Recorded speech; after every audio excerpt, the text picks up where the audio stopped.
The wind didn't blow that day. It hovered heavy, dry, and dead like it too had given up.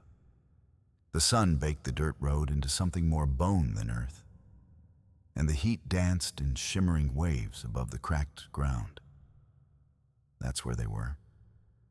Two small shapes huddled together like broken twigs tossed by the world and forgotten. One girl no older than 8, one boy even smaller, their skin the color of dust, their lips split and bloodless eyes open but seeing nothing. They weren't crying. Crying took water. 3 wagons had passed them in the last hour. 1 stagecoach, 2 riders. Not a single one had stopped. Not even a glance. They just stared straight ahead, like if they didn't see the children, maybe they wouldn't feel anything. But Clementine Ross saw. She sat high on her saddle reins, slack in one gloved hand. From a distance, the pair looked like dolls someone had dropped and never came back for. Her horse snorted uneasy as if sensing the wrongness of it all. Clementine had spent 3 years riding alone, asking no questions and offering no help. The desert was cleaner that way, cruel but honest. She had learned not to look too long, not to care too deeply. That's how you stayed alive. But now her hands wouldn't move. Her legs wouldn't kick the horse forward. The girl had wrapped one thin arm around the boy's shoulders. Her head hung low, but her chest still rose barely. Clementine's throat tightened. She had told herself she was done getting involved, that nothing good ever came from interfering in someone else's pain. And yet, here she was, staring at 2 dying children on a road where no one had stopped. Maybe this was the moment that undid everything she thought she believed. Because some things you just don't ride past. Clementine Ross hadn't always been the woman who kept riding. There was a time she wore sky blue dresses and believed in Sunday hymns and second chances. A time when her laugh filled the kitchen of a clapboard house on the edge of a creek. And her baby brother Samuel chased fireflies barefoot through the grass. But that was before the fire. Not the kind that burns wood and shatters windows, the kind that lives behind a man's eyes when he wants what doesn't belong to him. 3 men came through their land one night, looking for supplies, looking for something else too. Her father was already gone, and her mama too sick to move. That left Clementine and Samuel. They tied Clementine to the porch post, made her watch. When it was over, they left her alive, because sometimes that was the cruelest thing men could do. Samuel didn't survive the night. For weeks afterward, she didn't speak. Couldn't. The townsfolk whispered she'd lost her mind. Maybe she had. But eventually, her voice returned hollow, quieter, sharper. She packed what little she had sold the land no one would touch and left without telling a soul. From that day forward, she vowed 2 things. Don't get attached. Don't look back. Over time, she became a figure the locals called the ghost on the trail. A woman who rode alone, slept under the stars, never stayed in one place long enough to ask or answer questions. She mended her own wounds, fought off drunkards, delivered letters for gold, medicine for barter, sometimes silence for coin. She wasn't heartless, just tired of watching people bleed when they cared too much. Twice she tried to help. Once it was a woman being beaten outside a saloon. Clementine stepped in and ended up chased out of town by the sheriff who said, "A man's home is his right." Another time, a boy collapsed on the roadside. She brought him water, nursed him back. A week later, his father came looking not to thank her, but to beat the boy back into obedience. The bruises on her ribs from that encounter had taken months to fade. So she stopped helping, stopped caring. The world didn't want saving, and it certainly didn't want her version of justice. But today something was cracking in her chest again. Maybe it was the way the girl's arm didn't tremble like she'd been still for too long. Maybe it was the hollow sound of silence on the road where there should have been crying. Or maybe it was the memory of Samuel's small hands, the ones she couldn't save, and how they looked exactly like the boys. Her fingers curled tightly around the leather reins. Clementine had made a life out of surviving. Not living, not building, just surviving. Like a ghost who hadn't realized it was dead yet.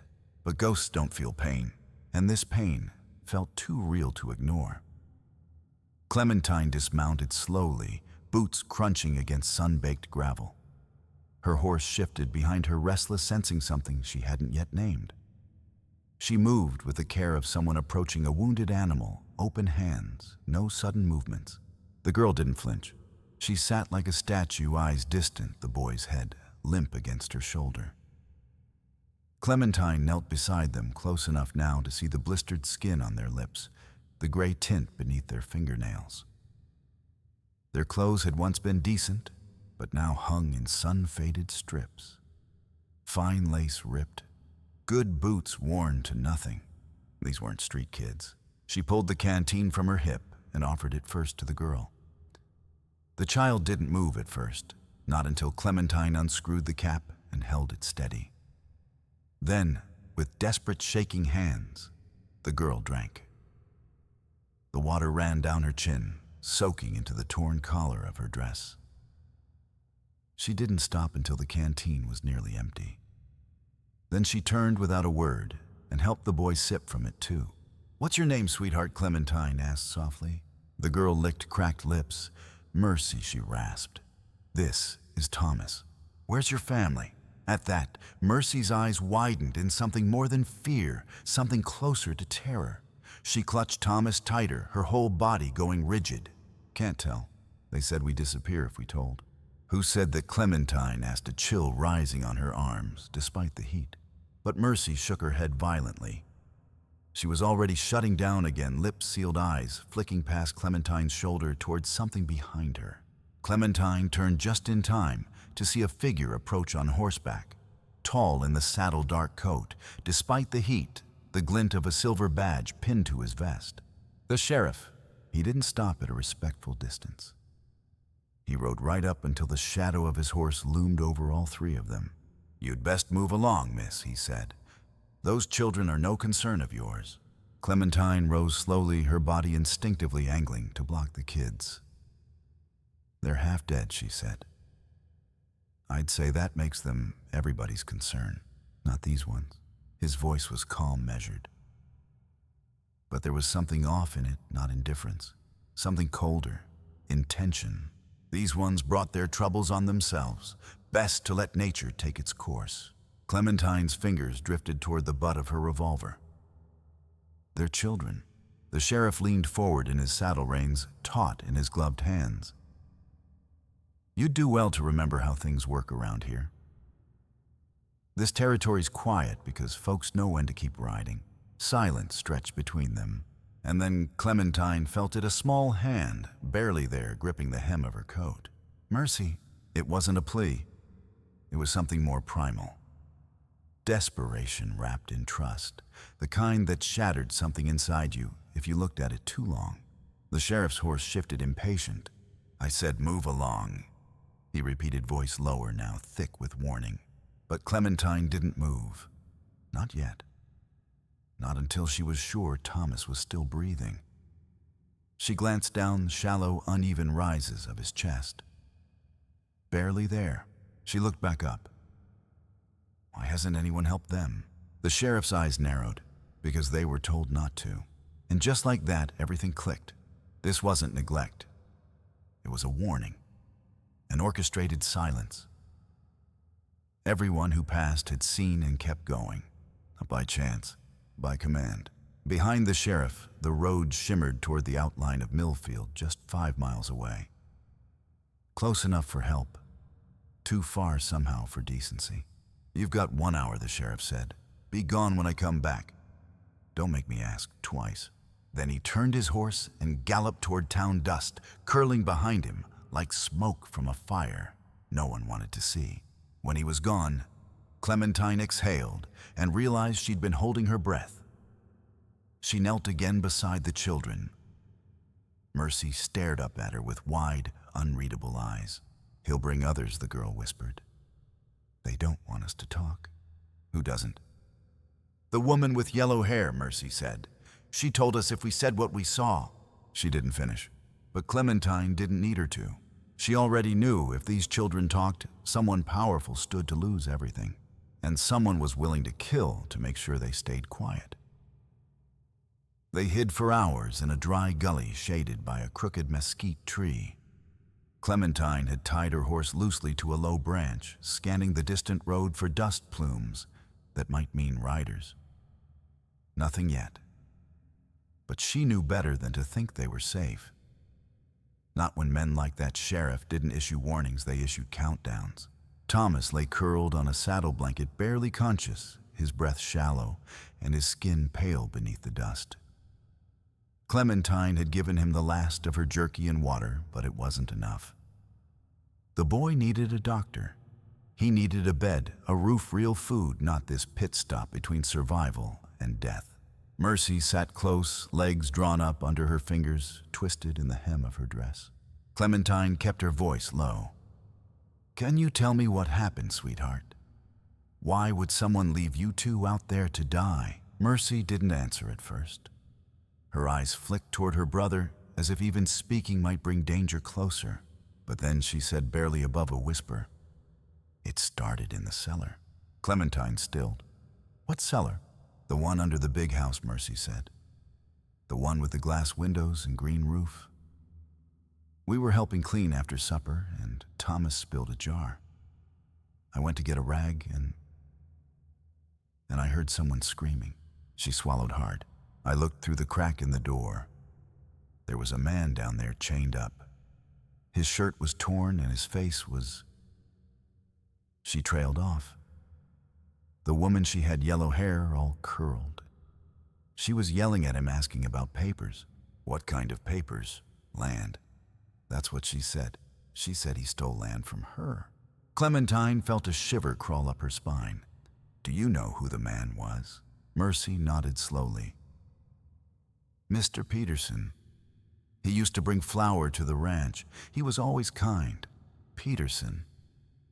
Clementine had heard the name in passing, a supply runner, quiet, dependable. Last she'd heard, he'd gone missing 2 weeks ago. Word was he'd taken up work with the railroad. But that had always sounded too convenient. "She hit him," Mercy whispered, "with an iron from the fire. He didn't scream after that." Clementine stared out at the horizon, mind racing. Catherine Harwick.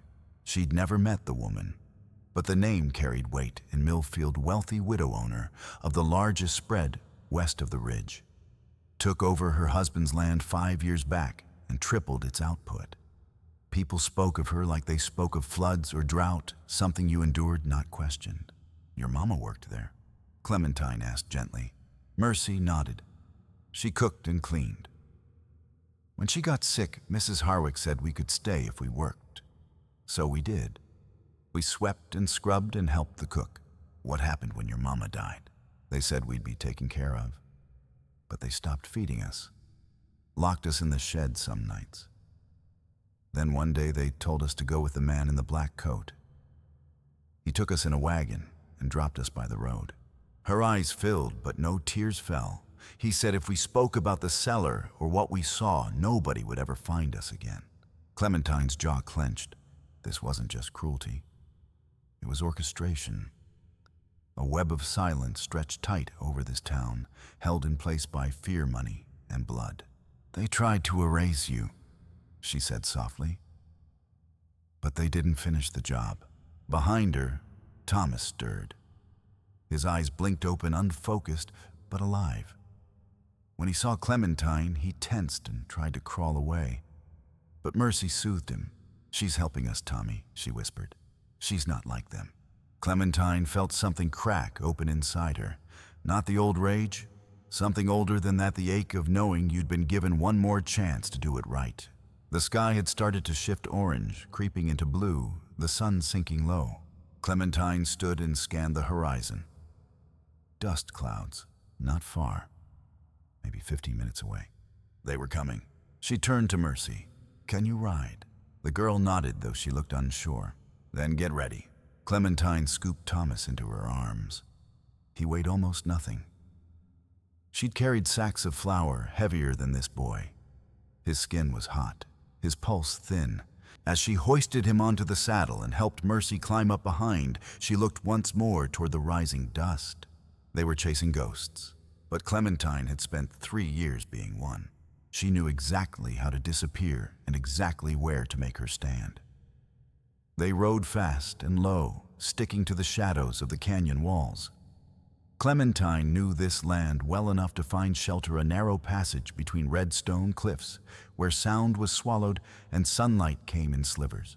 Behind them, the dust clouds grew thicker.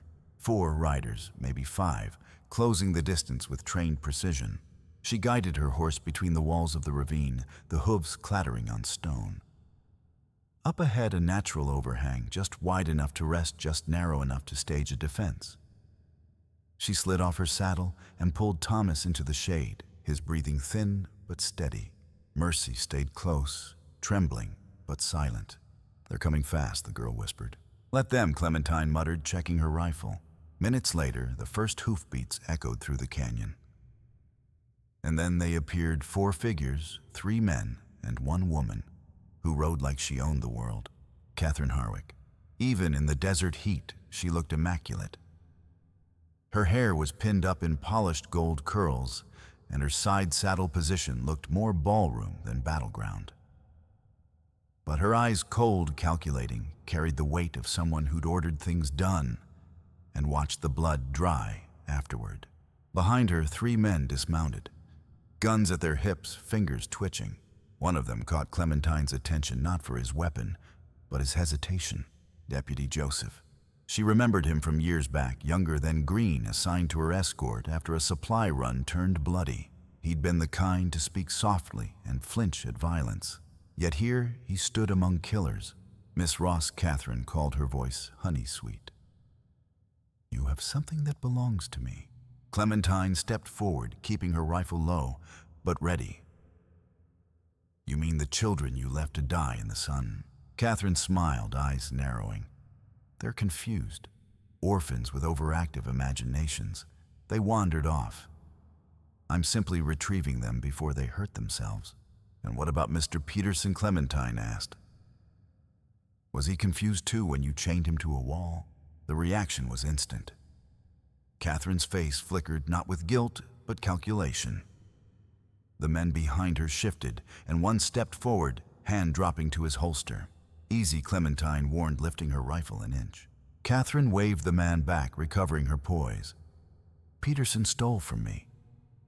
Important documents, deeds, water rights, things you wouldn't understand.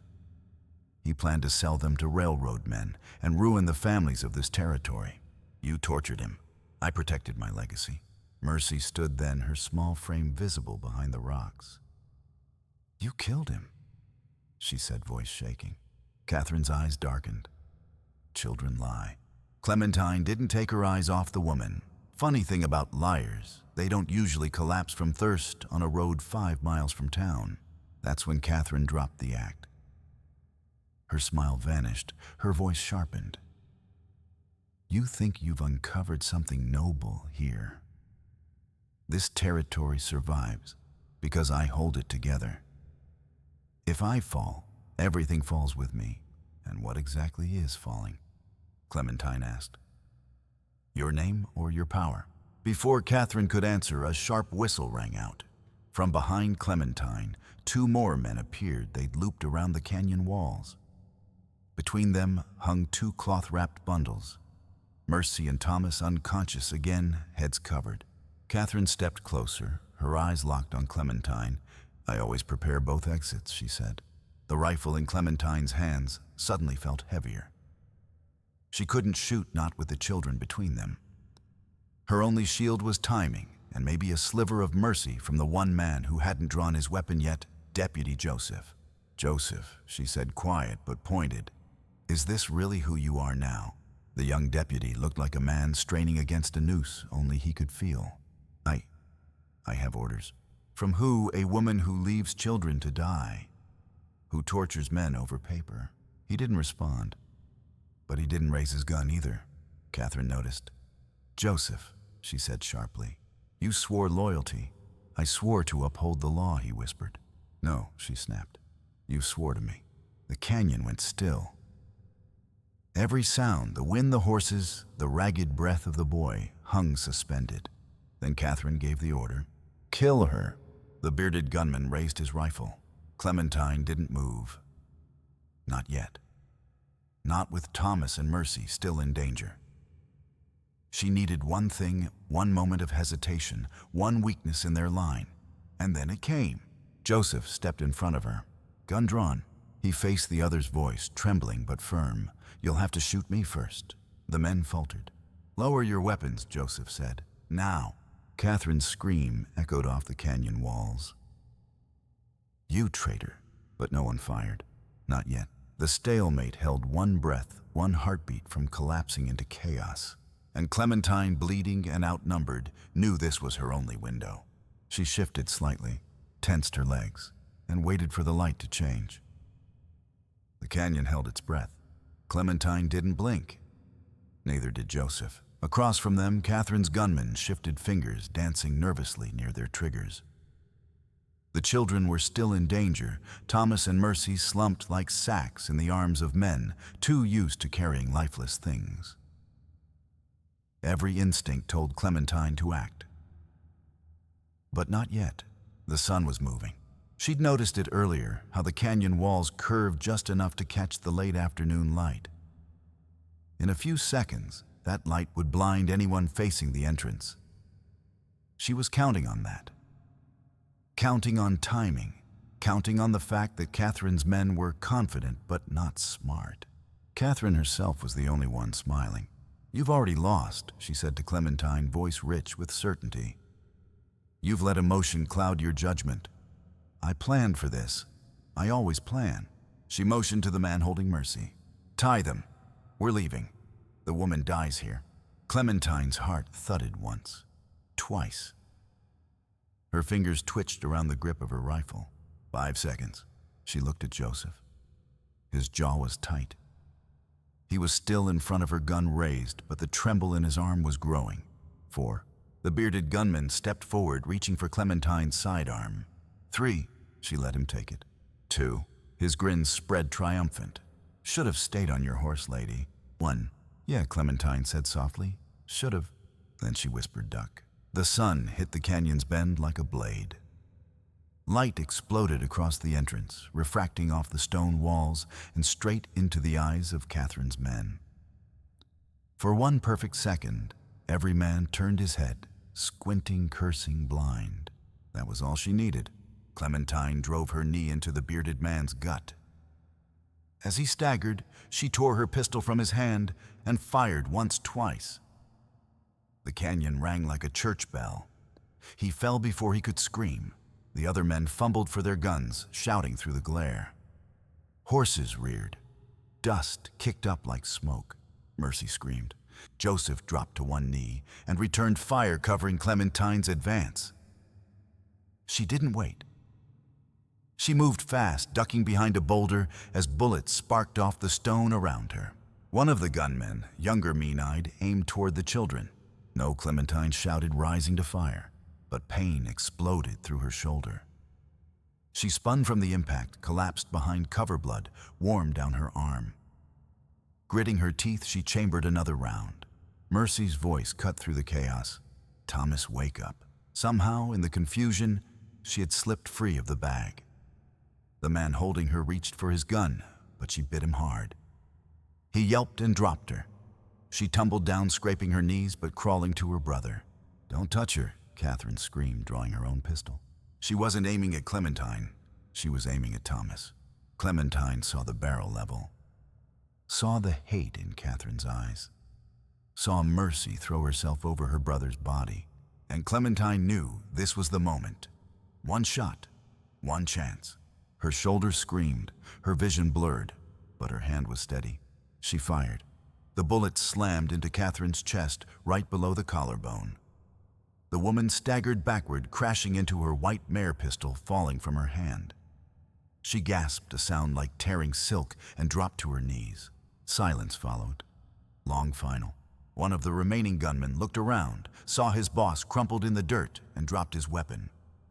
Another ran. Joseph kept his gun raised, but no one else moved. Clementine crawled toward the children, heart pounding. "Mercy, Thomas." "I'm okay," Mercy whispered. "He's breathing. I think he's waking up." Thomas stirred, blinking. His lips moved. "Water." Clementine choked back a sob. "You're safe now, kid." She pressed the canteen into his hands. Her fingers shook. Not from fear, but from something older, deeper. The sensation of not failing this time. A sound behind her. "Catherine." She lay in the dust, her riding dress stained red, breath rasping. "You don't know what you've done," she hissed. Clementine knelt beside her. "I know exactly what I've done." The woman's eyes fluttered. "Peterson. Papers. In the old mine shaft. 3 miles north." "Why tell me now?" A bitter smile. "Because they deserve to know what's really theirs." Her head lolled to the side. "And Catherine Harwick died under the same sun she tried to use to bury the truth. By the time the dust settled in Harwick Canyon, the sun had dipped low enough to paint the rocks gold." Joseph rode ahead to fetch help. Clementine fashioned a travois from her saddle blanket and 2 broken limbs, dragging it carefully behind her horse. Thomas lay inside, too weak to ride. Mercy refused to leave his side, her hand never letting go of her brother's. They didn't speak much on the way back to Millfield. The quiet wasn't heavy, it was necessary. Like the hush that follows a storm when every living thing holds still and waits to see what survived. At the edge of town, people gathered in silence. Word had already spread about the children, the gunfight, the woman who bled in the canyon, while her empire crumbled behind her. Clementine didn't stop. She brought the children straight to the clinic, then walked into the sheriff's office where Briggs and 2 deputies waited. His hands were already raised in surrender. "You can't prove anything," he muttered. "I don't have to, she said. "The boy you left for dead just told the truth in front of a dozen people. And truth, as it turned out, traveled faster than bullets." The confession came within the hour. Joseph stood beside her when Briggs signed his resignation. Peterson's body was found where Mercy had said. The land deeds locked in a rusting tin box in an old shaft north of town were turned over to the mayor. But it wasn't the justice that stuck in Clementine's memory. It was what came after. Mrs. Eleanor Thatcher, the widowed schoolteacher, took the children in. "I always wanted 2 of my own," she said softly. "Maybe this is how God remembered." Clementine packed her things 3 days later. Her shoulder still throbbed, but the wound was healing. Mercy ran out to hug her as she mounted up. "Will we see you again?" Clementine looked at the girl so much braver than she had ever been at that age. "You don't need me anymore," she said. "You have each other, and that's enough." She turned her horse toward the horizon. Years later, travelers passing through Millfield would sometimes stop at the little white building near the schoolhouse. Its windows were always open, and inside, children sat cross-legged on wooden floors, listening to stories read aloud by a gentle woman with dark hair and a steady voice. The sign above the door read, "Mercy's Library, so no story is ever forgotten." And somewhere out beyond the hills, a lone rider still moved from town to town, carrying nothing but a name and a memory, and the quiet promise that no child would ever be left behind again.